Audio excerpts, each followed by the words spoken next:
with my own show, a talk show, boom, live air, you're on. Okay, we're rolling. Now now it's up to me. I have to direct the show. I have to talk now. I have to introduce my guests. I have to be able to lead the conversation. If dead air happens on a college radio, it's no big deal. Yeah. Dead air happens on WOND. This is gonna hurt. It's time for the Suffering Podcast. Man, I never played football, and I think about it till to this day. Left tackle. Oh, D-end. D-end. No kidding. Just stand at the line like this. D-end, putting pressure on the quarterback. He's not throwing over top of you. Yeah. I always, I played baseball and basketball growing up, basketball being my specialty that I played in college, but I never played football. And I look back on it like, should I have played? I just never really had that, like the way I think now, in my young adulthood, I didn't really think, obviously, when I was younger, and most of the times you don't, because you mature as you get older. But when I was younger, I really never had interest in football. But if I had my mindset now at 13, 14, that I do, then when I was 13, 14, I probably would have been like, what, let me get out there, let me try it. Let me go try to be a tight end or be a D end on defense and see if I have the speed or, did I even play for a year? Did I like it? Do I like it? But no, I never played. And people always ask me, they're like, let me get me. You're a big guy, man. Would you play football? Football player? I'm like, no, basketball player. And they're like, you never played football? Either or. Yeah. Either or. Listen, they got Manute Bol in a tribe in Africa, and then he tried to dunk and broke all his teeth. I honestly think the reason you probably didn't like football is you're born in Eagles territory. Oh, well, so you don't. You grew up in the Donovan McNabb era, right? Yeah. Yeah, Donovan McNabb, Brian Westbrook, and Brian Dawkins, B-Dawk. Yeah, we still got the best quarterback in the league right now. I don't care what anybody says. I don't care. So I actually put my foot in my mouth. We had a Philly girl in here, and it was going to air right about the time the Super Bowl happened. And I'm like, congratulations to the Eagles, because it's a month ahead of time. And yeah, I put my foot in my mouth with that one. But, it could have gone either way. So after high school, you graduate. Did you go play ball in college? Yeah, so I went to a couple exposure camps where they call it's like this, they call AAU stuff. Yeah. Yes, and I was fortunate enough to be in part of some team camps, some individuals exposure camps up in Reading, PA at Albright College, which they think called Hoop Group, which I know Hoop Group's big up here. I know they have a. I'm trying to think where up in New Jersey. Probably went to a couple Boo Pergamon camps. Yeah, well, I went, and I also went to a Bob Hurley camp when I was younger, too. Bobby Hurley. So do you remember, I don't know, they haven't done the Seagull Classic at Holy Spirit in a long time. They actually brought it back. They brought it back, okay. About, 6-7 years ago. There's a whole reason why it got canceled, because there was a shooting out front. Yeah, I heard about that. But Bobby Hurley played at the Seagull Classic. They came up from Jersey City. St. Anthony's in Jersey City. Yeah, they played at the Seagull Classic. A lot of pros went through there. I mean, it was Father Lyons who ran that. Right. And I think Father Lyons just passed, as a matter of fact. But that was a big deal. And Boo Pergamon, I think Boo's still around, if I'm not mistaken. He might be. I don't think I'm not sure. I don't want to be wrong on that, but I know the name. Boo was like a basketball god down there for whatever reason. Yes, I don't know why. I heard the name many times. I don't know why, but he had a camp, and teach you how to dribble both hands, and you got shorts if you were there for 10 days, and it was like crappy shit. That was Bobby Hurley Sr. too. Yeah, he was the coach at St. Anthony's. He was like the god. Yeah. Him and don't want to bring up Seton Hall Prep again, but Bob Farrell. They were the two big coaches. Yeah. Up North Jersey. And actually, hats off to my high school coach who down at Saint Augustine's. He's still there. I think he's going on his 47th or 48th season now, Coach Paul Rodeo. He just got the all-time winningest, or second, I think behind Bob Hurley. Bob Hurley Sr. is the winningest coach in New Jersey, and Coach Paul Rodeo is second behind him in the most wins, 1,000 wins and most wins in New Jersey, I believe. Yeah. So they were good, and they're good friends too. Yeah. And so I was able to attend Bob Hurley Sr.'s camp when I was younger. I did some other exposure camps, and one thing that I thought was really cool as like a high school athlete, looking to go play in college. After I left that exposure camp, I had a really good week. And I remember all the letters and emails started flowing in. A lot of them some were procedure routine, and some were like in-depth. I want to say between 20 and 25, a little bit over 25 emails and letters, combined from different colleges that saw me that week. Hey, Blake, we thought you had a great week. This is so-and-so from, University of Sciences in Philadelphia. What the school that recruited me heavily was DeSales University, which is Pennsylvania, like Center Valley, right by Bethlehem, Quakertown area, and the Moravian College, and then a couple Division I, a couple Division II, and a lot of Division III schools. But I thought the best offer that after narrowing it down was DeSales University, where they were going to give the most. What they could as a Division III school, they call it academic package, what they could really legally give you. They can't call them athletic scholarships, but they can give you an academic and pay for most of your tuition. So that worked out best for me. And they have access to all the coaches have access to all different grants. They did it in my college. Yeah, and that's D3 football. They're doing it in the high schools now too. Yeah, well, they have to because the damn things are getting too expensive. Get that right. Yeah. So I ended up playing at DeSales University 1 year and a half. And I made the decision to transfer back to home to South Jersey. And I finished my last 3 years of schooling there, graduated with a communications degree, a Bachelor of Arts degree. And I played for the Stockton University, the Ospreys down in South Jersey. Stockton. And they were the Richard Stockton College in New Jersey for years. Yeah. And then when I went there, after a year, they transferred over to Stockton University, made a university. You know why? Because there was one out, Stockton, Stockton, California had a problem with it. That's why. It's the stupidest thing in the world. I'm going to tell you, growing up near Stockton, they used to have an end of the year party, and my buddy was one that they contracted to go clean up everything. Oh my God, you wouldn't believe some of the stuff that we found that people just left. They went home. They left. Really? Saxophones and other stuff. So we'll leave it at that. Yeah, we'll leave it at that. But Stockton's changed so much over the years. Yeah. But the communications degree. Why communications? I think it's been my personality, and I always tell a funny story to people I'm talking to about this, or it could be a friend on the street or wherever it may be. And my mom always told me the story. She goes, when you were 2 years old, she goes, you talked to our dear friend, one of our, I forget the gentleman's name. He was a good friend of my parents. I think he was a doctor or whatever he may have been. And she goes, we put you on the phone with him because he had met me many times. Like I'm talking 2, 3, 4 years old. And I was having a full out conversation with this man at 2 years old on the phone. And to this day, I still think about that story and my mom telling me that. And she goes, you, I don't know, you knew so. I mean, you had a lot of word. You had a good word bank at a young age. You talked like you were 30 years old. Yeah. I said, I don't know how. I came from you guys, but I mean, maybe that's it's somebody down the line had really good communication skills in our family. I always say the mailman. A mailman could talk like a motherfucker. He used to come in and talk to mommy every day.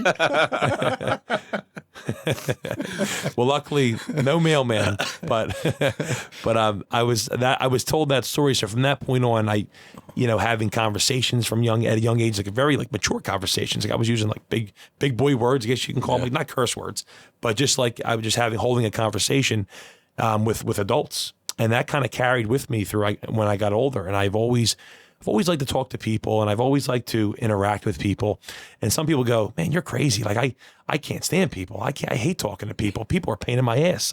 How do you do it? You were never in law enforcement if you like people. Yeah. I mean, that's got to be difficult. I can imagine. You see the worst of people. I always thought communication degrees were funny because it's not so much a communication degree, it's a listening degree. Right. You being able to react to what people are saying. I think that above anything else, I know some people who will talk and talk and talk, but they never listen to what you say. Where a good communicator, actually, their most powerful weapon is listening. Yeah. Did you develop that, or did you think you always had that? I think a little bit of both. I think I always was a good listener, and I'm not gonna say here I always was. I think at times I wasn't the best listener, but I think as I got older, and kind of what you said, Kevin, that's a great point about how the best characteristic you can have as a good speaker is the fact of listening, right? Because people can just talk and talk and talk for hours, right? And get nothing across. Mm-hmm. Yeah, they could just talk and talk and love to hear themselves talk. But they will listen. 100%. I tell people that the key to this show, what took me probably 3 or 4 episodes in the very beginning, was learning how to listen to people. I don't know how long it took you to get that. I'm still getting there. You're still getting there. But it took me a long time to communicate, because you got to forget that the microphone's here, you got to forget the camera's on, and you got to really get into the conversation. This is just a conduit in order to get it out to the world. And you got to look ahead too.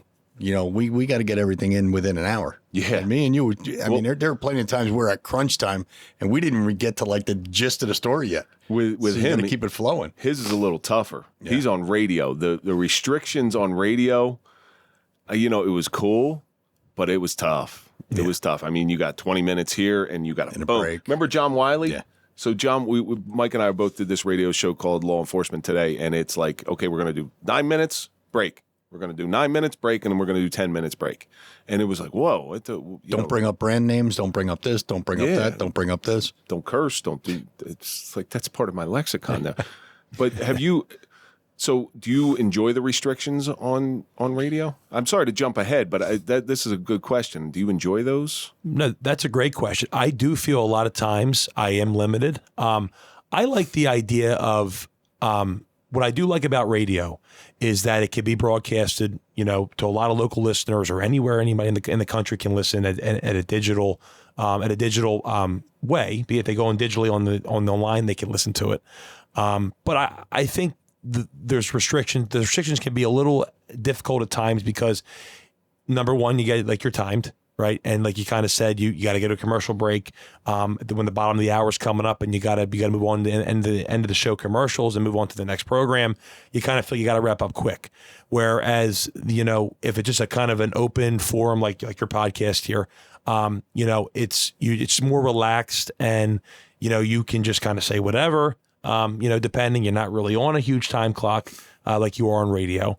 But I try my best to structure that in. I know my limits. I know my time frame. So doing radio a few years now, I've gotten better at it actually, where I can kind of manage the time and I can let my guests know ahead of time, okay, so this is what we're going to do at this time. Just to let you know, you can't do this, can't say that. So the only thing I would say that I'm not a huge fan of are the restrictions, but I do like the fact that you can advertise on radio and you can advertise on a podcast too, but you can spew commercials out. I think it's cool to give yourself a little break too in between at times if you need it, right? How hard is it to keep from doing the old disc jockey? It's like, welcome back, and we're here again. We're going to spin a record. That's you got to hit the post on a song. I guarantee there's some times that you just want to rip into that old style radio voice.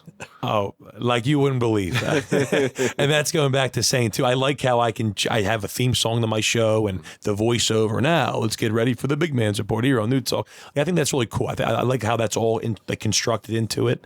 The music coming in a commercial break, the music going out of commercial break. I like all that too. And that's pretty neat. And I worked for Jerry Blavitt, R.I.P., the Geeter with the heater. Had a long run, 50 years at memory, 60 some years in the business as a disc jockey from Philadelphia. And my passion for music, which I'd be remiss if I didn't mention the music that I love just from listening and being there like with him working. I have a thing for the oldies music, and people go, "Man, you're an old soul." Like you're if you're on WOND, which has been around for probably 70 years. You have to have done it because they've had. I can tell you some of the old disc jockeys on there. There's Big Ange, Pinky's Corner, all those things I listened to as a kid. See, I was a Pierre Robert guy. Pierre Robert, I don't know that. WMMR. WMMR. Wow. Or WMMR, right? MMR, yeah. It was WMMR. Pierre Robert. But I'm sure it didn't start out like you didn't just jump on the radio one day. Was there an introduction? Did you work behind the scenes, try to learn the business a little bit? I had a radio show in I think my last year of college at Stockton. I did an internship, and I had my own radio show every Monday night where I was actually speaking a little bit, giving shout outs, talking about what's going around on campus, and then I would play music for the hour. With the big board? Yeah. You have the big board in front of you? Yeah. And I actually had mixing board. Another student beside me, and this young lady did it with me, and we did it every Monday because she was in my class. So I had some experience talking on the air in that sense, but it wasn't anything like having your own show. I mean, like in other words, what I mean by having my own show is it was more like there was more of a limits at the college. Okay, you can say a few words, but you can't make it a talk show. You have to play this music for local campus listeners, right? And then you have to be done at 8:00. With my own show, a talk show, boom, live air, you're on. Okay, we're rolling. Now now it's up to me. I have to direct the show. I have to talk now. I have to introduce my guests. I have to be able to lead the conversation. If dead air happens on a college radio, it's no big deal. Dead air happens on WOND, it's a little bit bigger of a deal. A little bit different. Yeah. Dead air on WOND can be frightening. Yeah. Dead air could be dead career. Yeah. Well, it's the same thing here. It's you got to try to keep the conversation moving along. Sure. And sometimes people across from us will say some horrible things. They're just whatever's going on in their life. They'll say some horrible things. And Mike and I, our initial reaction, it just happened. Was it last 2 weeks? About 2 weeks. 2 weeks ago, we heard this thing. We're like, what? And we have to sit up and relax. We have to stay cognizant of what's going on in the conversation. And you have to watch what you say, because we just heard something that's devastating. And you can't come back with like, how'd you feel about that? Well, it kind of hurt going in. Yeah. But so you go from a college radio station. Now, did you intern anywhere, or did you jump right into radio, or did you have like an in between? So after college, I did the internship, like I said, and then after college, I didn't go right into radio right away. I actually was kind of testing the waters to see what I wanted to do as a career. Now, I knew in my mind media is going to fall somewhere in line with what I want to do, whether it's part-time, whether I'm fortunate enough to get a full-time gig doing media somehow, whether it's production, learning the ropes behind the camera, and not even being necessarily on the camera or on the air right away. But I did not go right into it after college. I actually did finance for a few years. I said, I had some friends that went in the finance business, and financial planning and all that stuff. And I said, you know what? It's lucrative, a lot of money. Let me see if I can, and I'm good with people. And that's the other thing too. Like I said, my personality might be good in as a financial planner, helping people develop retirement plans and 401ks and all that stuff. And not that I knew anything about finance, but I had the charisma, I had the personality. So to fool them. Well, I guess you could bullshit them along the way, right? Use BS word, right?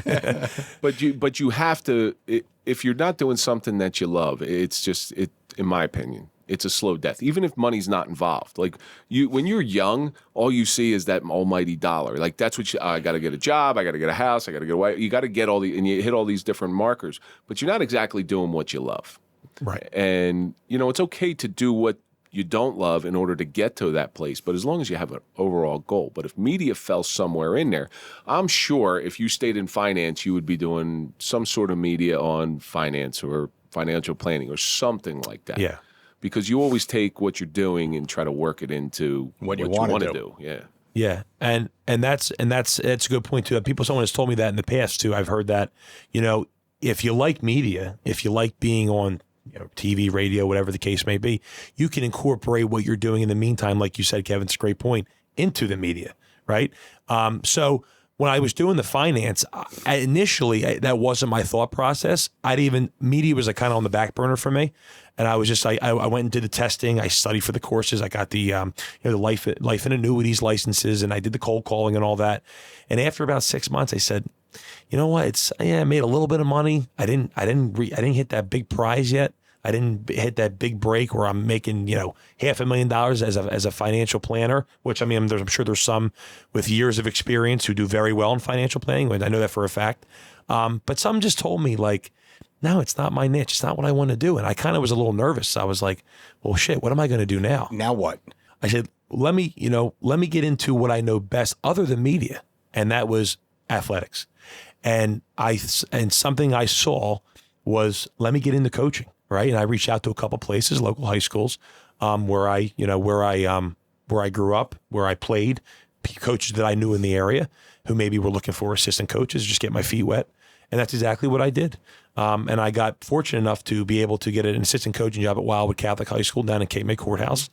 And I kind of took on the coaching status from there, where I went back into youth, education, and I started, coaching at a high school level, and then I was brought into the school district down at Wildwood Catholic, and I was kind of fortunate at the time because I didn't have any kind of job, any kind of income coming in. So I said, what am I going to do now? So I long-term sub for a little bit, and then that's when I started my stint as an assistant varsity basketball coach at Wildwood Catholic, and then they brought me in the building, offered me a job to teach kids basic skills. and kind of help them with their work. And, students that had different plans, whether it be like, a form of autism, a form of any kind of, special education. I worked with those kind of students for 2.5 years. So that's what kind of led me on my journey to media. And what's kind of funny is you figure, how can, you never know how you're going to end up in a certain thing. How could teaching or how could coaching get you into media, right? And it's just like, one door closed, another door opens. One door closed, another opens. So I'm learning as I go along. Never say no to an opportunity, kind of grab the bull by the horns and just see where it goes. Yeah, it's working with the special needs kids, that's challenging and rewarding all at the same time. the challenges of that are extremely tough. We have a lot of friends who are parents of children with special needs, and the daily stuff that they go through, they talk about it, but they talk about it with pride. And I'm sitting here going, holy cow, how do you do it? How do you deal with that? I say it all the time. I'm on the Law Enforcement Torture Run Committee for Special Olympics New Jersey. And we deal with, Special Olympics athletes all the time. And the parents come up and thank us. I said, no, thank you. Yeah. To me, it's only a couple hours. For you, it's 24/7. Right. That's... Was it ever a thought in your mind where you say, this feels pretty good? This might be it? I got joy out of it. But then you also have your parts where, man, it's tough to deal with, and it wasn't special needs kids. I did get joy out of working with the kids. And I was kind of lucky. I don't want to use the word lucky, but the special needs that the children I worked with, it wasn't like a severe form of special need. If I say that correctly, it was more like kind of on the spectrum where they're learned a little bit slower than the other students, right? And I don't want to say, comparing students that, can't do it compared to other students, because all the students at the end of the day are the same. Just maybe one student needs a little bit more time with their work, right? Needs a little bit more time grasping the material. And I did get joy about helping those kids in that particular sense, right? Because and the people always told me along the way, and it wasn't for those people I wasn't doing it. I did it because I enjoyed it. When I feel like I can help someone or help a child. Well, it's the same thing as coaching. Yeah. It's the same joy that you're helping kids along. Yeah. Whatever their journey may be. Yeah. And the biggest thing I always told myself is I was in their shoes at one point, whether it was I had a bad day at school. I had a bad day on the basketball court. Man, I had a shitty game. I got an F on that test. I know what it's like to be, we all do. Yeah. And that's one of the things, I know it all too well. Yeah, but as you get older, I will say this, as you get older, the distance between remembering what that's like becomes further and further to where you get reminded every once in a while, but you do, the long-term memory isn't there the way it was because I was a high school teacher, but I left because I couldn't stand the other teachers. That was a different story. Right. I love the kids. I couldn't stand the other teachers. They're awful. But you brought up a great point. Teaching is a lot like coaching. It really is. You're really coaching the kids in academics. Yeah. As well as coaching in athletics. It's really the same thing. Yeah, but how long did you stayed there for 2 years, you said? I was there about two and a half years. Why leave? At the time when I was transitioning, I was looking for maybe a job that was a little bit more of a better pay. So it was more of a kind of a monetary thing for me. I was, my mid-20s, late 20s, and I'm looking to do something where I'm making a little bit more money. And I was able to land a job at another high school where I was teaching full-time English, which, I didn't go to school to be a teacher. I kind of learned the ropes through experience. I had some credits in college through, for certain educational credits that could apply to teaching. But I was not trained. I didn't student teach. I didn't do any of that stuff. A lot of it, I just, I taught them myself on my own.